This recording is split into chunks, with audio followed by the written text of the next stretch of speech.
எப்படியோ இந்த வாரத்துக்கான இட்லி மாவு பேட்ச் வந்து ரெடி ஆயிடுச்சு.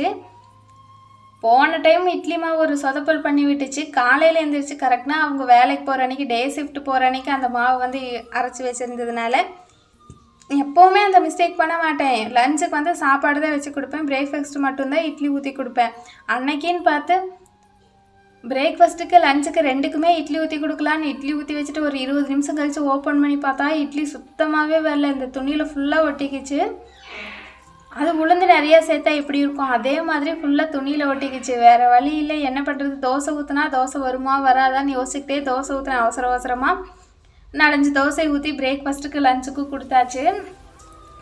அன்றைக்கி தோசை மட்டும் வரலன்னா அவங்க வந்து பிரேக்ஃபாஸ்ட்டு சாப்பிட்ருக்க முடியாது, லஞ்சு வந்து வெளியே தான் சாப்பிட்ற மாதிரி இருந்திருக்கும்.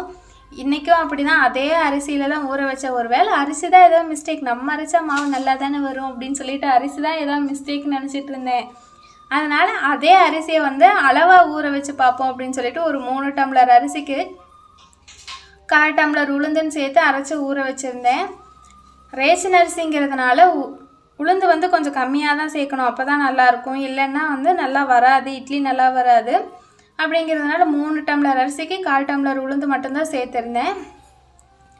அதை அரைச்சி அதுவும் கரெக்டாக அடுத்த டே ஷிஃப்ட் போகிற அன்றைக்கி தான் இந்த மாவும் அரைச்சி வச்சுருந்தேன். காலையில் நேரம் இது இட்லி ஊற்றி ஏதாவது போன டைம் மாதிரி சொதப்பி விட்டுருச்சுன்னா ஒரு வேலைக்கு 2 வேலை ஆயிரும் அப்படின்னு சொல்லிட்டு அன்றைக்கி வந்து அந்த மாவை அப்படியே எடுத்து ஃப்ரிட்ஜில் வச்சுட்டு எதுவாக இருந்தாலும் சாயந்தரம் பார்த்துப்போம் அப்படின்னு. அன்றைக்கி வேறு மீன் குழம்பு வேறு வச்சுருந்தேன். சண்டேவாக இருக்குன்னு நினைக்கிறேன். மீன் குழம்பு வேறு வச்சுருந்தேன்.